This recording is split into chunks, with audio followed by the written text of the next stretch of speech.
Hello and welcome to the Wire Talks. I'm Sidharth Bhatia. Almost 5 months, 12 states, 2 union territories, and 4,000 kilometers. And tens of thousands of people along the way. When Rahul Gandhi unfurled the national flag on Lal Chowk in Kashmir on January 29th, it was the culmination of a long walk aimed at spreading the message of bringing India together, the overarching message of Bharat Jodo as a counter to what he said, Bharat Todo. And of course, he was criticized and lampooned by his political rivals.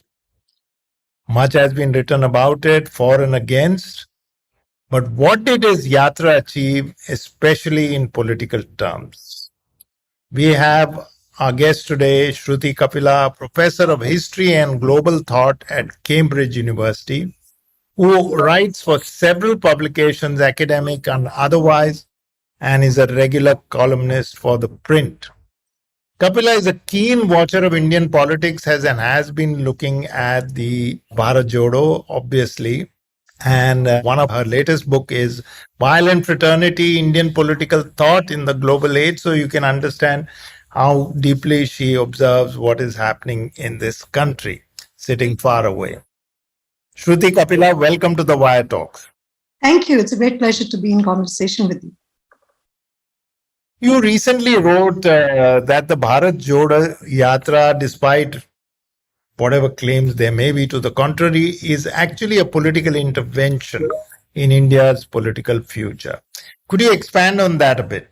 Yes, of course. I think it is deeply political. It is not political in the obvious or instrumental sense of elections. One of the things with the current clamor and conversation in India is that it's always like the elections, as it were, take center stage. But the political, not just for me, because I'm an academic, is a much wider thing than just the institutional representational gains and the like. And no one understood this better than Mahatma Gandhi or M.K. Gandhi, who was the father of the nation.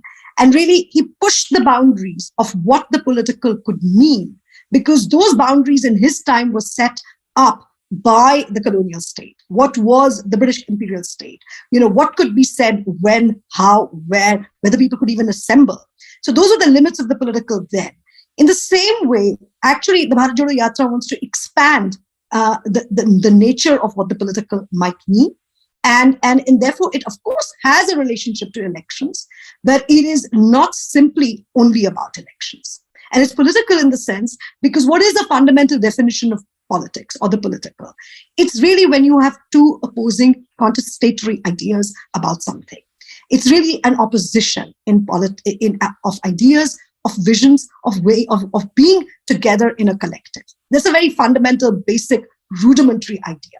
So in that sense, when you are going to create, as it were, push this idea of opposition and debate, then I think the terms that have just been set by the elections in India were obviously not going to be enough. And you had to have, so in a way, going into a mobilization, going into a kind of, long walk from, as it were, Kanyakumari to Kashmir, it was harking back precisely to those methods, ideas, and visions, even, into my mind, to Gandhian ideas of the interwar period of 1930s in particular. So, yeah, well explained, but you do know, which you touched upon, that election wins and losses have become the be-all and end-all of politics. The processes in between the 5 years, between two elections, are not discussed, perhaps not understood, or perhaps just ignored to say that, are you going to win elections? No. What's the use of anything you do? Meanwhile, all kinds of democratic values are flouted during those 5 years, and there is no really robust demand for it. And Rahul Gandhi did touch upon this notion, but clearly in September 2022, when he began from Kerala, from Kanyakumari actually, there was you know, A, skepticism about what is he going to do, and B, I don't think that he's amounting to anything. This is just another stunt. What Mhm. did you think of it at that stage? Well, that's interesting because, of course, he was here in Cambridge last May, and this is much before any of this had happened. And in that conversation, he said that actually, given the very limited nature of constriction of public debate in India, that the only way to, as it were, move a new politics forward would be to go directly to the people. And I was a bit taken aback by that, not because I questioned him or his intentions, because to me, he's a fairly sincere politician. But I did think that this was a very tall ask, because though, of course, there is kind of India's constantly, politically on. There's always an election.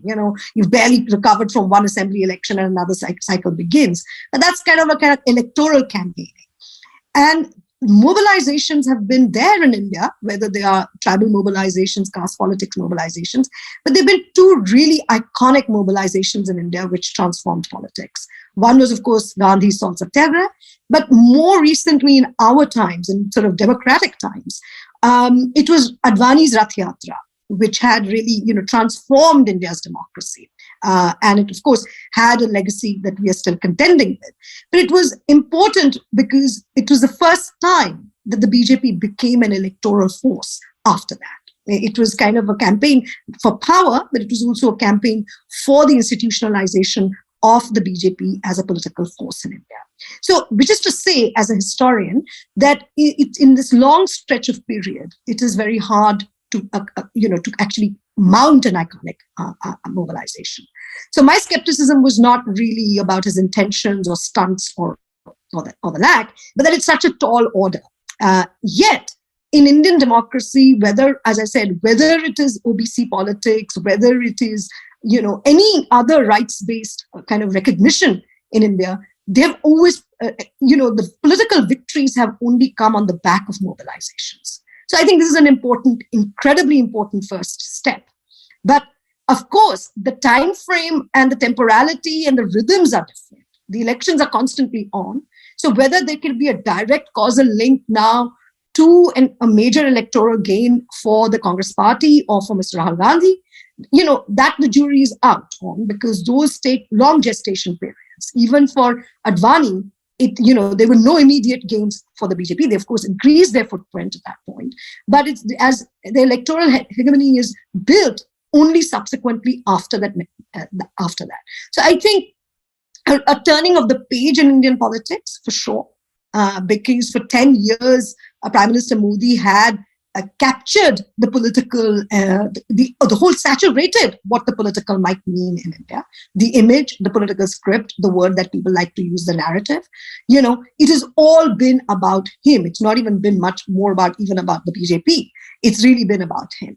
So I think, and for several years, for almost also the same period, also in that same period, the Congress in particular seemed to have been stymied and stunned into, I would say, silence, quite apart from its own psychodramas that were unfolding within the Congress party, like of one group versus another group. So I think this is an important step, an incredibly important step for India's democracy. Yeah. But apart from the skepticism, and some of it quite genuine, to say that, what is political mobilization, people seem to have forgotten. Though I remember that the BJP immediately understood the implications and started hitting out at him. And sometimes it hit out in, most of the time in the initial stages, it was hitting out on very trivial matters. One of them I recall was his T-shirt, which cost 41,000, and then a lot of people responded on Twitter and elsewhere that, Mr. Modi's suit cost 10 lakhs, so that died down. But there was so much more after that. The attempt was to not just ridicule him, but ridicule this step. And that to me means that the main political party, which has always identified him as a danger mm, and the Gandhis as a danger, immediately saw that mm, this political mobilization is happening after a very, very long time, because you remember CAA was a very localized kind of thing. mm, Perhaps, I don't know, may mm, have given him extra energy or whatever, but certainly the T-shirt became a kind of an optical mm, symbol, mm. and he just went on and on and on, and now he's finished after 5 months. Yeah, I mean, I think, of course, for 8 or 10 years as well. I mean, I think longer. I mean, there is a new kind of way in which politics is discussed in India, which is highly personalized. It's not even really about the ideas. The fixation on the T-shirt was all about that. Right, that you're going to see what he's wearing, or the fact the length of his beard, which seems to have kind of worked in his favor, it seems, which is so, these sorts of this is very much an outcome of our social media age, our digital age, where the image matters. And I think that was, to not put a too fine a point, but I think that was also refreshing about the yatra over the long term, that it kind of undid this highly stylized, highly saturated way of image warfare that's been going on. It hit back. For the first time, the Congress kind of their spokespersons and the like just kind of got into such high testosterone aggression, which I had never actually seen them do. But the second really was that, I think, more importantly, I think he showed, not just resilience, but a stubbornness to say, okay, well, say whatever you want to, I'm just carrying on. That keep calm and carrying on. He carried on. And I think that was actually, again, to go back to Gandhi, because in my article too, I was kind of placing the yatra both with Gandhi and the Rath Yatra. It's a bit Gandhian in the sense that Gandhi too, this comes on the basis of some kind of spiritual commitment, if I can use that very big word, that there's something like walking is basically an exercise in self-transformation. It's not simply about physical stamina and the like. So he sort of was steadfast on that principle, which is what saw the yatra through, and so I think it's interesting. It's an interesting harking back. Similarly, I was quite struck that the yatra, quite apart from not being, in a kind of mock chariot or with sort of cars and the like, cars and so on, it was very much a walk. And then it had no megaphones. He obviously had these interactions with media. He had, all the other stuff that he was doing, speeches too, at the end of, at the end of every state, he did a massive rally type of thing. But it wasn't like, what you have in the Indian, sonic space of elections, that you have people going with megaphones, and I think that was also kind of a quieter, perhaps a more assured form of persuasion. So I think it's a very different thing, both at the image level, at the level of optics, at the level of even sonics, at the level of how it's actually articulated it. So it's refreshing. It's refreshing to, have unrehearsed images, have, people interacting on an ordinary way coming through. But it was not completely, I would say, so random, because it seems that the Congress party put its communications team behind it, because there was also this kind of very, very regular, feed that, if you follow any of these characters on Twitter, that's all you were awash with these bytes and images too. So it's been a bit of both. So quite strategic, I would say. You said the social media team of the Congress was on the ball. Mm. And also, I would say, quite responsive to the mood of the day as it happened. But there was virtually no coverage, something like that. If it was BJP, it would have been covered on a daily, minute-by-minute basis. But there was virtually no coverage in the national media except to mock. Sometimes, as a journalist, sometimes I feel that, the day's agenda and instructions are handed down, and then because everyone sounds the same. The tweets sound the same, everything. No really positive or neutral coverage from the national media. It's just relying on the social media and word of mouth. and their own website, etc. Mm. And yet, tens of thousands of people joined it everywhere, and celebrities are joining Mm. Mm. at every step. Halfway through, I began to sense that it's almost a kind of a status symbol or a fashion statement to say I was there. Sorry, I can't stop laughing. I thought of it. I mean, I was taking it quite seriously. Of course, I'm like sitting, a continent or two away. But it's true that as it went along, more seriously, that as it went along, it gathered a kind of momentum, which I think surpassed. I suppose I don't know about him, but it certainly surpassed anyone's expectations. So much so that the press had to at least acknowledge that it had taken place. You at least got that much kind of information on it.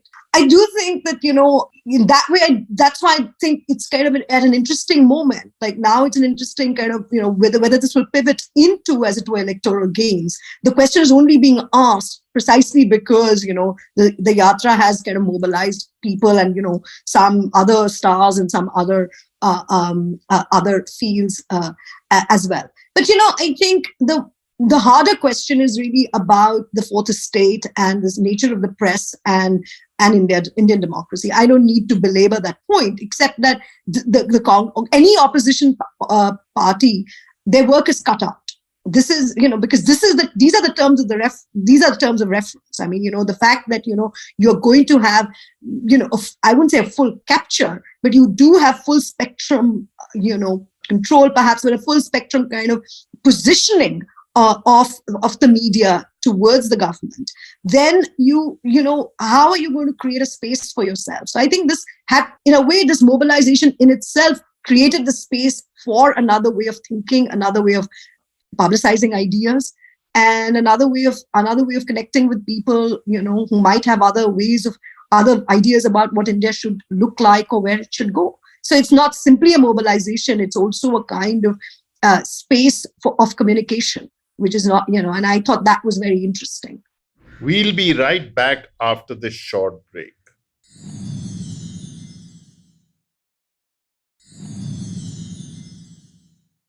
Welcome back to the Wire Talks. When did you, while watching it, reading about it, at what stage did you, and I suppose we can't speak for the others, but at what stage did you think that, oh my God, this is really going to happen? Karnataka. Why is that? Well, Karnataka is obviously not simply the place where, the next election is, the next big ticket election is. Not only Mr. Gandhi got a huge reception, but the speech was very, very sort of clear in terms of, that's really when you started hearing him speak more ideologically, if I can use that word. And people kind of complain that, oh, this is all too abstract. Well, actually, politics is about ideas. It is also about the capture of power and running institutions. And I think, given that, there is the power differential is so great between the ruling party and the non-ruling parties, that I think focusing on ideas is not simply clever. It's actually the need of the hour. And so I think that, for me, was breakout moment for the Yatra. And also the fact that, you had the two leaders coming together. That's fine. The photo ops of the Congress leaders is fine, but it was more the reception there, which kind of astounded me. And then, of course, from there, it kind of built on, and because it happened at that very moment of the Gujarat, Himachal election results, quite apart from Delhi, Aam Aadmi Party, MCD elections. So the timing also worked because it showed that the presence of the Congress and the presence of the opposition on the Indian political landscape. Now to the hard questions about the political impact, which you've already mentioned. You mentioned the two rivals in Karnataka coming together, photo ops, etc. Whether that will last, we don't know. But in some other places, it was business as usual for the Congress, because Ashok Gehlot and Sachin Pilot in Rajasthan are continuously sniping at each other. So, you're talking about a grander idea. And of course, you're talking about putting the same ideas into the minds of the Congress, because after all, your house has to be set in order. It's back to the good old Congress of the past, the present, and we don't know that the leaders always squabble. This is, by the way, everyone says this started happening, just now. It's been going on for about 60 years, perhaps, I where would say, there, I would say even at its height in the Gandhian era. yeah, So, yeah. it did. Mhm. It did. Now we look at all of them, pre 47 and post 47, as freedom fighters who all were working harmoniously. Not at all. No, no, no. And under Mrs. Gandhi, she encouraged it.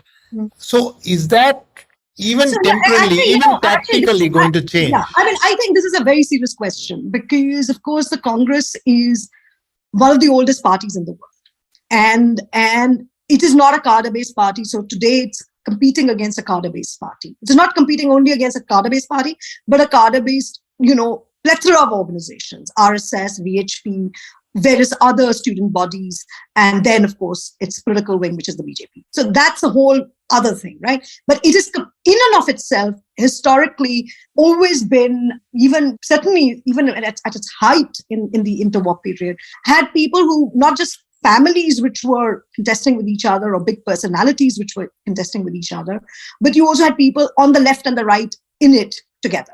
In fact, Nehru's, if you look at Nehru's cabinet, in fact, I mean, I've said it somewhere else, but I am not writing on Nehru. Unfortunately, I don't have the time to write on him.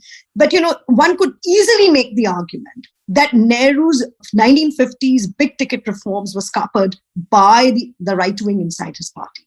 Whether it's Purushottam Das Tandon on Hindu Code Bill, or whether it was the various other feudally minded people who scuppered the Zamindari Abolition Act, right? So though we think of Nehru in the 50s as this great socialist icon, the big ticket reforms were actually undone by the conservatives or the right-wing elements in his party.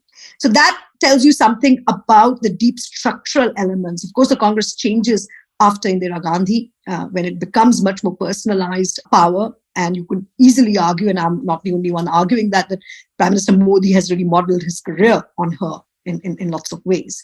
But today, the big difference is that for the last whatever many years, apart from the last 10 years of its existence, Congress has really been a party of power. So when you're a party of power, from protest to power, the seamless transition it made at independence, you could manage these factions, I suppose, in some way. It was managed by resolving them or devolving them or even letting go of people.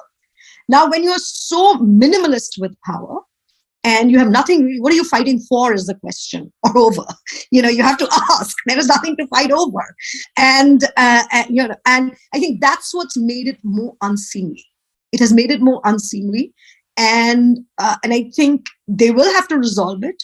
Either it will get resolved over time, like typical, one way of doing it would be to kicking it in the long grass, but you can't kick it down further in the long grass because elections are coming, leaderships, people are clamoring for names, associations with who's the chief minister, and I think it does have that problem in each state. It's not simply Karnataka. I'm from Punjab, that's the story in Punjab, and I think if the Congress should also think about not giving away whatever its advantages are, filtering them in this way. So if you look at the long history of Congress, it was a party of protest.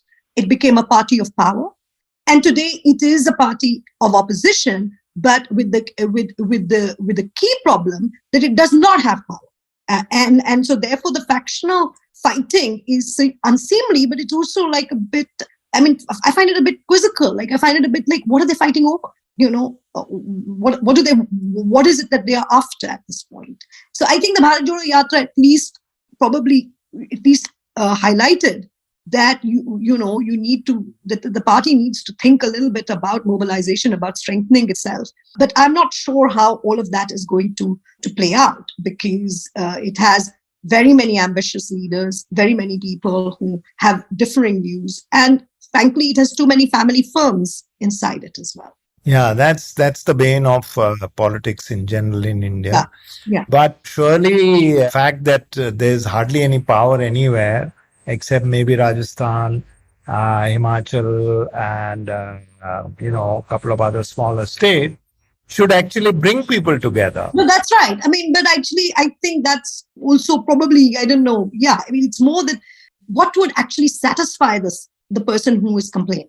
This is something I've not understood. So, what is the fight about? Because I'm sitting here. You are working in journalism. You can also see that there's nothing that they can gain at this point. So that I think is down to those leaders. What is it about? And I think some of it initially really was, I think, about, a genuine, ideological clearing exercise. There are some people who are probably ambitious and they want a political career. They want to be in power. They want to be in government. And some of them might actually be sympathetic to the politics of Hindu nationalism. And I think that churning was important too, because this Congress has also been such a broad tent. As I said, it has had conservative elements inside it. So if you lose a Scindia, that might look very bad for you because he was a well-known figure. But then on the other hand, it's a moment that has made everyone a bit more honest. So again, coming back to the question that we journalists love, because we believe in the here and now and the immediate future. It has passed through Karnataka and I think Rajasthan too. Yes, it went through Rajasthan. Very long period. It was there for a long time. And both the states are going for election. Yeah, I think it's going to be exciting. I think it's very exciting because there's actually going to be a contest, both internally, whatever that will happen. But I also think it's an exciting moment for the big two parties to come through because, again, to take it a bit more seriously, one of the other challenges or the other interesting elements about Indian politics, say contra other mass democracies like Britain or America, that India's never really been bipartisan. You've always had one national party and a lot of regional parties. That's been the federalist structure of our political parties too. And you have parties which have national ambition. I'm not saying that. But now with the Congress and the BJP really effectively are two national visions of India. And they will now contest in two incredibly important, symbolically important state elections. And in both, and I'm not so privy to it because one hears very little of it in the press, but it's not like the BJP is also a total ship in control. It is not. So there are many factions inside them as well. But I think it's more than that. I think it is really going to be about what Indians want now, because, this is also the 7-8-year-old, if whether or not if Prime Minister Modi is going to go through a 7-year itch, our people are, we're going to get we got an inkling of it actually in Gujarat and Himachal itself, because of Gujarat was always going to be Prime Minister Modi's. But Himachal was a total surprise.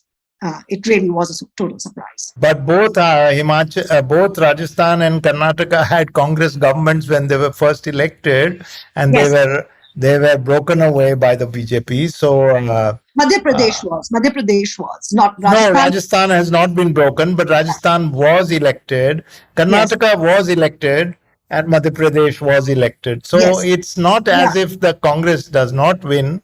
No, I'm not making that point. It just does not win majorities. No, but I think the handsome victory in Himachal is, maybe a small state, but is not nothing. I mean, if the wipeout in Punjab was a shocker, then for the Congress, I mean, to someone, it was a bit astounding to just see it all wiped out. Then I think Himachal, and I think Karnataka will be interesting. As I said, also, as many have said, that this is the kind of testing ground for the BJP in the south. Yeah, for its ambitions in the south. So it's going to tell us a lot. These are going to be very important elections. So it's over. He went to Parliament. He got a lot of rousing slogans. He played with. Rahul Gandhi played with the snow with his sister. All lovely photo ops and all lovely feel-good messages. But what next vis-a-vis leveraging the yatra per se? I think first, of course, there's obviously the relentless cycle of Indian Assembly elections. So I think those would be interesting to watch, as we were saying. But I also think, to take it a little bit off-piste, a lot is happening at the national and geopolitical level in the world. Whether it's the Advani story in India, which is actually a global story. Financial Times is carrying regular updates on it. And it, of course, concerns the government here, some members of the government or the former government members here. But also, most importantly, I think the G20 and the fact that Prime Minister Modi is going to be focusing himself as an international figure, and the China-India story. So I think we are all, of course, obsessed with the drama of, each and every election. But there are some really big things moving in the world at this point. And I think it would be interesting to hear from the Congress, from Mr. Gandhi, on all those, where do they stand on all this? Because India is also in a very, it is also transformed its international role. I wouldn't want to say too much on that, but, post the Ukraine world, there is something. So one is, of course, the global situation. Second is the Advani story, which is both global and national.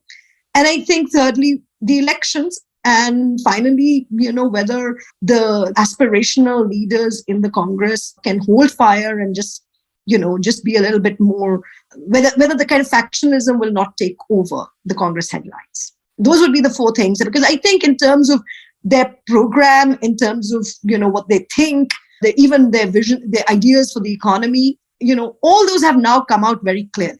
Whether we agree with them or not, some of the domestic agenda has come out very clearly on secularism or, on just kind of, Hindu-Muslim relations or on social restiveness. And of course, economy, equality and equity and economy has also come out very clearly. So it's more, I'm curious to see the kind of international dimension of India, which is very much up for grabs, it seems. We don't know, given what is happening.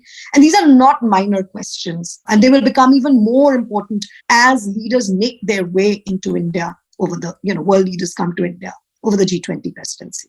Yeah, so let's not get strayed by the international dimension of the No, whole I thing. won't. But I'm just saying it does matter. I'm saying I would have loved to ask more questions on but that. I'm just saying it will matter because Prime Minister Modi is going to project himself as an international leader. Yeah. Because it will have a domestic, On the other hand, I think this Congress has been somewhat aggressive on Adani, as have many other smaller parties. And when the Congress president invited all of them to come for a joint strategy, they did come. So there is something that they could perhaps they may exploit. And I think at some stage, China will bear watching very, very closely. Well, that's what I mean. I actually really mean China, and I really mean the global economic situation. So the possibilities are open. Let's not look at day after tomorrow or even the day after that, but let's look at something that transform. On the other hand, this whole thing could be frittered away. Well, what would fritter it away? Fritter away means saying that the party does not now come together. See, now I hear you. So yes, absolutely, the institutional structure of the Congress party will have to align itself a bit more in a more disciplined manner for it to actually gain anything. Because if the Congress headlines are all, as I said, going to be about, who is speaking to who is bad-mouthing whom, then, that would just kind of be back to the old stuff. And then, then it'll just become that, okay, there is this kind of really well-meaning, quite now widely admired leader. Because let's not forget that this has actually kind of completely remade Rahul Gandhi's relationship with the Indians. I'm not talking simply about his image, but he now has a very different relationship with Indians. And so then I think you will have these two things actually working against each other if actually the Congress party doesn't fall into. But also the Congress party is not simply about discipline. It's also that, about how are you going to run elections when you have such a huge electoral machinery which is stacked up against you. They're going to have to devise interesting new electoral strategies. There's no point constantly tweeting about electoral bonds. You're going to have to find a way out of, in terms of a campaign, in terms of how you disseminate. And the Bharat Jodo Yatra has done that because it's effectively, it's a campaign of sorts. But what, is he just going to keep walking? I mean, that also is not sustainable, not just for him individually, but you will tire of it. I mean, Gandhi, if going back to Mahatma Gandhi, Gandhi only had one mobilization every decade. It wasn't, you would have smaller ones, but you also can't just make this a 24/7 form of doing, because it's not a reality show. So it'll be interesting. I mean, of course, this is the thing to watch, but also whether and how opposition parties will form a front or not form a front, whether they will have an understanding, the likes of particularly Nitish Kumar, who, or on the eastern side, because that's really where a lot of the new stuff is going to come from. Where are the opposition parties going to get the berths in parliament from? And the east is really important, quite apart from the south and Bengal. So you don't know, because TMC, for instance, Bengal have, they've kept their powder dry pretty much. They've occasionally said one or two things, but Maharashtra, so it's it's a fast moving picture, but it's also a very unclear picture at this point. So because I'd like to look for some kind of winding up this. So Yes. my sense is that Indian politics is going to get very, very interesting. Yes. India is going to get very, very interesting. It's going to be turbulent. Yeah. It's going to be turbulent, and it's going to be also something. But also, like, again, whether India will put an end to strongman politics, as America has. Yeah. So that's a, it's been a very, very incisive chat, Shruti. Thank you so much. Thank you. You never asked me about my book. No, I didn't want to. Academic. I didn't want to go there because you said you needed to, and I also have some kind of a time. We will talk about sure. your book at some stage. But I'm just kidding. I said very happy to talk about Indian democracy anytime. Yeah, no, because while you're teaching and writing academic papers, Yes. you're also writing for the popular media. Yes, I am. And that really makes a difference, because your thoughts then reach a wider public. That's right. So, which is why we thought that you'd thank be the you. best person. It's been a true pleasure. I love talking, and I hope we'll meet in person one day. Yeah. If you come to Bombay, yes, why not? So that was Shruti Kapila talking to us, professor at Cambridge University of Indian History and Global Thought, an author and columnist and so many other things which I cannot spend time on at this stage, talking to us about the Bharat Jodo Yatra, but also taking that and discussing Indian national politics as it has evolved and as it could evolve over the next few years. We'll be back once again next week with another guest. Till then, goodbye from me, Sidharth Bhatia, and the rest of the Wire Talks team.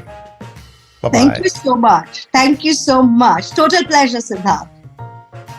You can check out this podcast and other interesting ones on the Wire website, the IVM Podcast website, app, or wherever else that you get your podcasts. Goodbye from me, Sidharth Bhatia, and the Wire Talks podcast team.